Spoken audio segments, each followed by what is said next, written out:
Hey everyone, I'm Richard, lead gameplay and AI developer with Metalhead Software.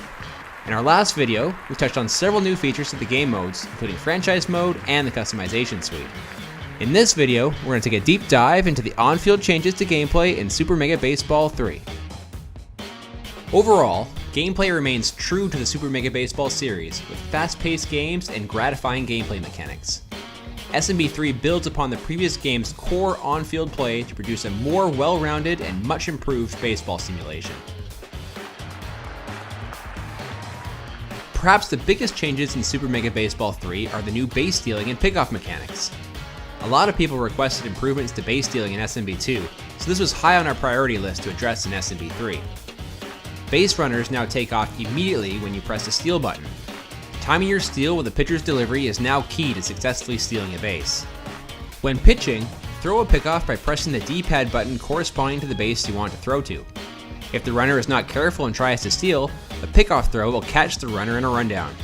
Otherwise, if no steal command is given, the runner will automatically slide safely back into the base and the play quickly resets. We have also added pass balls and wild pitches to the game. Catchers with low fielding skill are particularly prone to having the ball get past them, especially on pitches in the dirt. The drop third strike rule is now also in effect, allowing the batter to try to safely advance to first base if a third strike gets past the catcher. Another big new addition is situational player traits. Each player has 0, 1, or 2 traits that affect their skills or abilities at specific moments. These effects can be positive or negative. For example, the RBI man trait increases the player's power and contact when batting with runners in scoring position, while the BB prone trait sees pitchers suffer a drop in accuracy when pitching in 3 ball counts. While players still have the same core skills like power, speed, and velocity as they did in SMB2, these new player traits help differentiate the players from one another and make the players with these traits that much more unique and special. For fans of single player and co-op play, we have completely rewritten the batting AI. We captured hundreds of thousands of data points of humans batting and used that data to model our new batting AI. For example, you will see the AI be more patient when early or ahead in the count, and be more prone to striking out on breaking balls out of the zone. The AI will also be more crafty when deciding when to steal, when to put on a hit and run, and when to put down a suicide squeeze. When you're at the plate, a big change you will notice right away is the new dynamic swing reticle. The new reticle provides a better visualization of where you will make contact with the ball and how much power you can generate in your swing.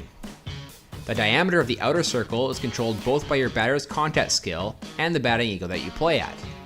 Higher contact skill and lower batting ego gives you a larger reticle, while lower contact skill and higher ego gives you a smaller reticle. The inner dot indicates your hitter's power and scales up or down in size accordingly. You will also notice that during a power swing, the reticle shrinks slightly, making it harder to make contact with the ball. Some of the new situational traits will also affect the batter's power and contact in certain parts of the strike zone, and these effects are reflected in the reticle. Power pitching has also received a facelift. The longer you hold the power pitch button for, the higher your power pitch score gets. But hold the button for too long, and your reticle will explode, and you'll lose a lot of accuracy on your pitch. We have also made the pitching reticle a bit more difficult to control, both for normal pitches and for power pitches. You will need to up your pitching game if you're going to keep those power hitters at bay. Pitching staffs are now more unique. No longer does every team have 4 starting pitchers, 3 relief pitchers, and 1 closer. Some teams may not even have a dedicated closer, while other teams may have 1 or more pitchers with a new SP/RP pitcher role type. SP/RP pitchers receive no mojo penalty regardless of how they are used. They are ideal for long relief appearances or for emergency starts in place of an injured starter. We've also added some additional ways to control base runners. While the shoulder buttons can still be used to advance or retreat all runners at once, the trigger buttons now allow you to advance just the lead runner or hold just the trailing runner. If you grew up playing baseball video games in the 90s, then you'll be excited that there's a few extra controls that were made just for you. You can now advance or retreat an individual base runner by holding down the D-pad button corresponding to the base that you want the runner to run to and hitting one of the face buttons. This way, individual base runner commands can be given without having to ensure that the proper runner is selected first. Fielding errors have also been heavily reworked. Fielders that stay on their feet are much more likely to catch the ball, while fielders that dive or slide are more prone to dropping hit balls.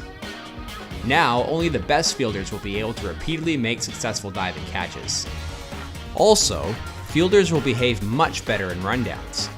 When a runner is caught in a pickle, fielders will run towards the throw and keep the momentum going to make it easier to tag out the runner. Furthermore, we heard the community's complaints loud and clear when it came to selecting the correct fielder in SMB2. SMB3 does a better job at automatically picking the right fielder for the given hit. There's also now a dedicated switch fielder button that can be used to switch control to the next closest fielder, overriding that automatic selection.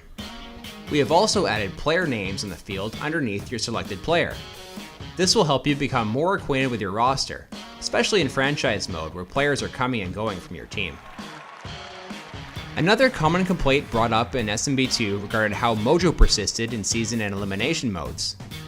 Some of you may have found that game difficulty was affected a little too much by how hot or how cold your team was in terms of their mojo, and that this could lead to streaks that were too easy to keep up or to frustrating slumps that were too difficult to dig yourself out of, unless you constantly tweaked your ego settings. In SMB3, we've addressed this by capping how hot or how cold your team's mojo can be on aggregate from game to game in our season, elimination, and franchise modes. This is achieved by adjusting your players' mojo levels between games based not just on their own performance, but rather their performance relative to their teammates. Finally, our ego difficulty system is back and it's been enhanced to be an even bigger challenge at the highest ego levels. If you can beat the new Ego 99, then, well, you're a better player than me. Thanks for watching this video. We are super excited to get SMB3 to you guys and hear your feedback. Check us out on Facebook and Twitter, and join the Reddit community at r/SuperMegaBaseball. Until next time.